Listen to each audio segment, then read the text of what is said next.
มาส่งค่ามาส่งพี่น้องผู้ทำยี่น้องเขาดังเสียงในคันเนาะเงาตัวในก็เขาติมาหลุเนพี่น้องเขาข่าวก้นกำลีถูกรางวัลที่1ปาดในค่ะอ้อปาดวันที่10เดือนที่1ปี2024เมื่อว่าป่นมาในค่ะเนาะ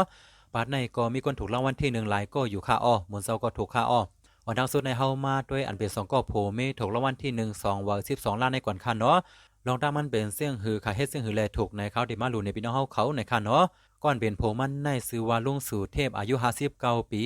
ก่อนเป็นเมมีซื้อว่านางทุ่มอายุ58ปีในค่ะอ้อข่าว2ก็โผเมในอยู่วันเลขที่หมายเฮิรนเสีย10เก่าถูกรางวัลที่1ปาดมือว่าใน2วั12ล้านไว้เสเปิ้นฮู้ว่าขาโผเมถูกรางวัลที่1เย้าเปิ้นก็อ่อนกันเมื่อยินซ้อมๆขาที่เฮิรนนั่นนำเต้นำว้าในค่ะอ้อก่อนเป็นนางเมในลานในผู้สื่อข่าวเขาว่าที่เฮิรนในอยู่ซ้อมกัน2ก็โผเมกวยเปิดล้านอ่อนคายของที่นาเฮิรนในเสย้อนว่าอัมเมตีลินตาได้เหตุการณ์กินในค่ะอ้อก่อนที่ถูกรางวัลที่1ในมันนางนอนฝันในค่ะอ้อมันนางก็ลานในผู้สื่อข่าวเขาว่านอนผ่านหันว่ามีสวนหลักคืนเฮิรนมันลักเอาโคของอันมีกาขันเนเฮิรนในกว่าหมดวายเสนั่นมันนางก็วนว่าได้เอาไม้เฮิรนในกว่าซื้อเวาซ้ำกามด้วยในค่ะอ้อเพื่อถึงมาเมื่อวันที่เก่าปนมานั่นซ้ำมีคนขายหวยเวอไปผ่านมาตั้งนาเฮิรนเอาลีมือนั่นมันนางก็ยิบเอามาเกาเสียดเกาตาซองเวอในค่ะอ้อเพื่อว่าที่ออกมาหัวถูกรางวัลที่1 2เวอ12ล้านส้มเตส้มว้าในค่ะอ้อเงินอันถูกรางวัลที่1 2เวอ12ล้านในมันนางเดียวกับหลูต้านพองเสเหลือเสนั่นก็เดียวกว่าซื้อดีลินดูจ้องพอง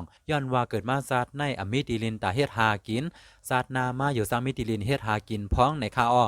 ในก็เป็น2ก็โผเมถูกรางวัลที่1 2เวอ12ล้านตาปาดในค่ะเนาะออกขากำในเฮามาด้วยเถียงก็ในค่ะเนาะก็ในก็ถูกรางวัลที่1 2เวอ12ล้านในค่ะอ้อปาดเมื่อว่าป่นมาใน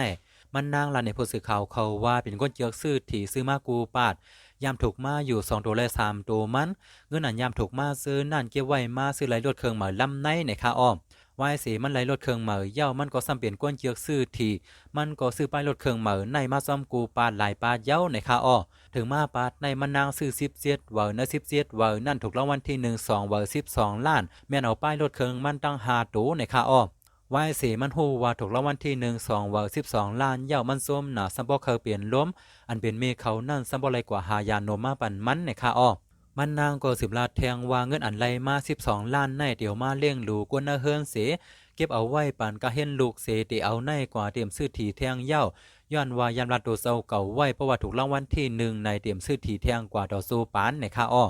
ในก็เป็นนางยิงโกในซื้อซ่อมป้ายรถเครื่องถูกรางวัลที่1 2เวอร์12ล้านตาปาดในค่ะเนาะ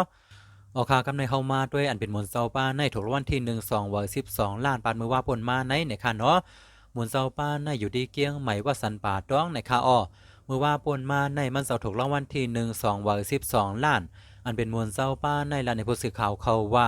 ซื้อว่าที่ในมาตีร้านขายน้ำเต่าหูหน้ากาดนั่นมา2เวอร์เพราะว่าที่ออกมาในหัวถูกรางวัลที่1 2เวอร์12ล้านส้มตีส้มว้าในค่ะอ้อ